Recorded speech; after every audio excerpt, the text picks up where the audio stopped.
kí bàbá Lágége yìí kí ẹnìkan wá jáde ó lóun lọ jámíà ó gba dòkítọ́rà ó kó ń bẹ̀ tún bọ́ sípò pòfẹ́sọ̀ ó wá ní bàbá Lágége ọmọ kéwú ó ya wèrè. ọ̀sìwí kọ́dà ìrẹ́ni tí ó wò sàn. àṣálẹ̀ ìmọ̀kan ni ọ́ aṣọ ọmọ kéwú kí wàá ní fáàrí táwọn bàbá rẹ̀ ó fi ọ́ ṣe pé àwọn bí ọmọ tó lóun jà fà tí ọmọ tí ń pè láàfà tí ọmọ tó lóun ní mímọ̀ tí ọmọ mímọ̀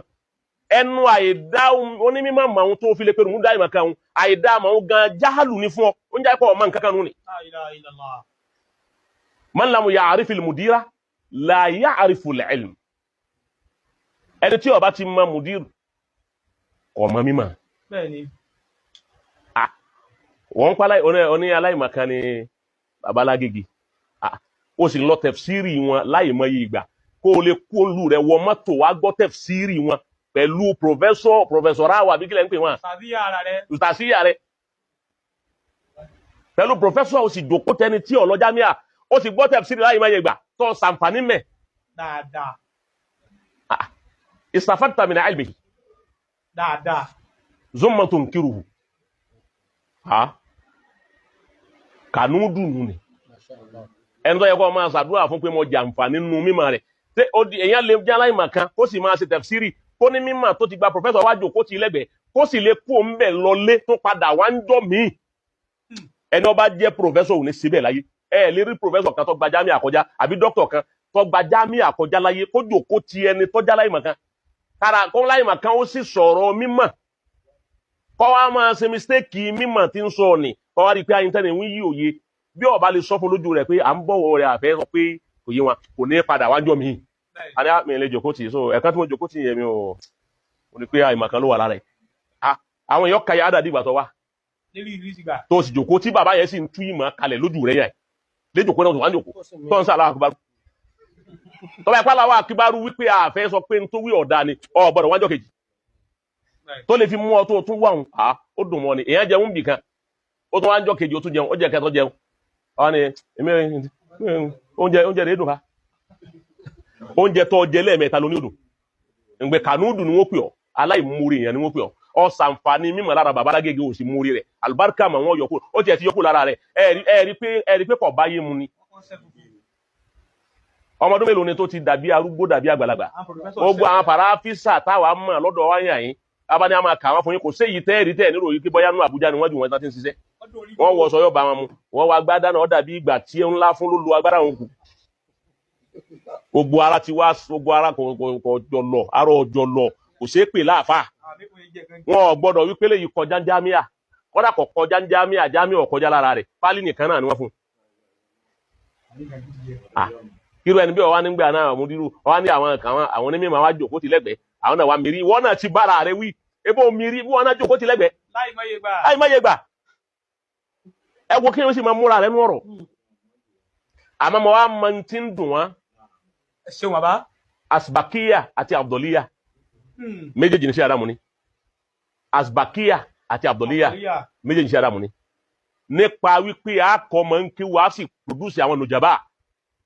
Asbakiya ń bẹ fún Sheikh Adam wọ́n sì ní Abdoliya àkọ́kọ́ ẹni ọkọ̀ máa ń kéwú tó máa kéwú rẹ̀ tóun náà wá ń lọ tó ti dàfà tóun náà wá ń lọ sí conference mọ̀tàmáràt nílẹ̀ Lárúbáwá tí wọ́n ń pè sí conference world conference tí wọ́n ń pè tí ń lọ present nǹkan tó wà àtàfà rẹ̀ tọkọ tó máa kéwú yẹn ò sì kéwú ń bì kankan gbogbo tí ń bẹ lára rẹ̀ àfà rẹ̀ yìí ló gbé sí la òun náà ni bàbá Suglol gbogbo tí ń bẹ lára wọn Sheikh Adamu ló gbé sí wọn la àwọn aládùúgbò wa mọ̀ wípé àfa àtọmọkéwu ni wọ́n pe Sheikh Adamu nípe àfa àgbà ní Nàìjíríà wọ́n pe Sheikh Suglol nípe àfa àgbà ní Nàìjíríà àwọn méjì tó wọ́n lè pàdé mbẹ̀ àfa àtọmọkéwu. Sheikh Adamu làkọ́kọ́ rú ẹ̀. làkọ́kọ́ àfa àtọkọ́ rí bẹ́ẹ̀ sọ yìí tí bàbá tiẹ̀ produce jáde nínú ọmọkéwu àkọ́kọ́ náà ni wípé èèyàn kọ́kọ́ mọ ó kọ bàbá wọn mọ ṣẹ̀ṣẹ̀ mọ́ nísìnyí kì í tíjọ́ ọdún mélòó lọ. ẹlẹ́ẹ̀kejì ń bẹ̀ ó kọ́ lé kéwu wọn nísìnyí wàláhì mo fi Al-Qur'ani búra èèyàn mọ ó kọ́ lé kéwu wọn dùn ní. ọgbọ́ ìmọ̀ ó kọ́ lé kí wọ́n di òní ó di méjì àbí ẹlẹ́ẹ̀kẹta ìwà mọ́ tí bàbá rẹ̀ ti dá sí rí nípa ọ̀rọ̀ ìsìláàmù Nàìjíríà pàápàá jùlọ nílẹ̀ Yorùbá wọ́n mú kẹ́ẹ̀tì bàbá rẹ̀ jáde bí fatuwa kan tí wọ́n ṣe àbí fatiwa kan tí wọ́n ṣe rí àbọ̀rọ̀ kan tí wọ́n dá sí láyé tá a tiẹ̀ lè mú kílípù ẹ̀jù sórí mídíà wípé àwọn bàbá mi wọn náà ṣerú nǹkan báyìí rí àwọn yìí wọn ní ń sọ pé àwọn bàbá wọn tí Sheikh Adamu bá ń bọ̀ wá wọ́n máa ń lè dìde pàdé Sheikh Adamu lẹ́yìn odi ni wọn ò tó bẹ̀ kún ó jòkó nù ìlú kí Sheikh Adamu fi wọlé wá kó ṣe wọ́n mọ́lẹ̀ nǹkó sì wọ́n mọ́lẹ̀ wọ́n lọ pàdé Sheikh Adamu lẹ́yìn ìlú ni karamakumullah ọ̀gbọ́ láwọn dádì tí wọn ọ̀gbọ́ Ọlọ́run dárí pé bàbá ebi lu àbókí nílùú wọn ó kọ lú ọ̀hún àbókí kọ ló kọ lú ọ̀hún yóò kó lábókí lu àbókí yóò lọ pàdé Sheikh Adamu lẹ́yìn odi la ilaha illallah wọ́n wá tẹ̀lé Sheikh Adamu wọlé pàáfà àgbà wọ̀lú wá ana ma Sheikh Adamu wá jókòó aja Adamu lọ́jọ́ gbogbo wọn wá jókòó wájú Sheikh Adamu báyìí bàbá ọmọ wa ṣe ọlá mímọ́ la ilaha illallah tó bá sọ látàn ni bàbá wa ní bàbá alágbájá ṣe Fatiha àwọn bàbá tí máa ṣe Fatiha táwọn Sheikh Adamu bá mo ti sọ́njú ní fún kan náà bẹ́ẹ̀ gbogbo wọn ni àwọn bàbá máa ṣe Fatiha ní Sheikh Adamu bá ṣe wà tán sọ̀rọ̀ tán tí gbogbo lẹ́mìí tán wọn ni wọn náà sọ sí ẹnu sọ sí odidi ọjọ́ mẹ́jọ làwọn bàbá yín máa fi ṣàdúrà fún Sheikh Adamu wípé ó tiẹ̀ ní kébí ní ó ṣe Fatiha la ilaha illallah subhana god kéèyàn lè gbọ́n lọ èèyàn máa bá tàn ni wọ́n sì bá tàn wọ́n fẹ́ dojú tàn rú ni la ilaha illallah ẹni táwọn bàbá wọn ṣe Fatiha lánàá tí Sheikh Adamu ni wọ́n ṣe sí ọgbọ́ na'am tẹ́yìn wá nígbà náà wípé ẹ fẹ́ ṣe Fatiha lónìí ẹ ní sọ̀rọ̀ mọ́nù la ilaha illallah àbí kẹ́yìn náà faramọ́ Fatiha ẹ ní sọ̀rọ̀ nígbà ìsìlẹ̀ faramọ́ kẹ́yìn náà máa ṣe Fatiha lẹ́yìn ọmọ wọn lónìí ẹ̀yin náà rí pé ẹ̀rọ kan dá sínú ayé nísìn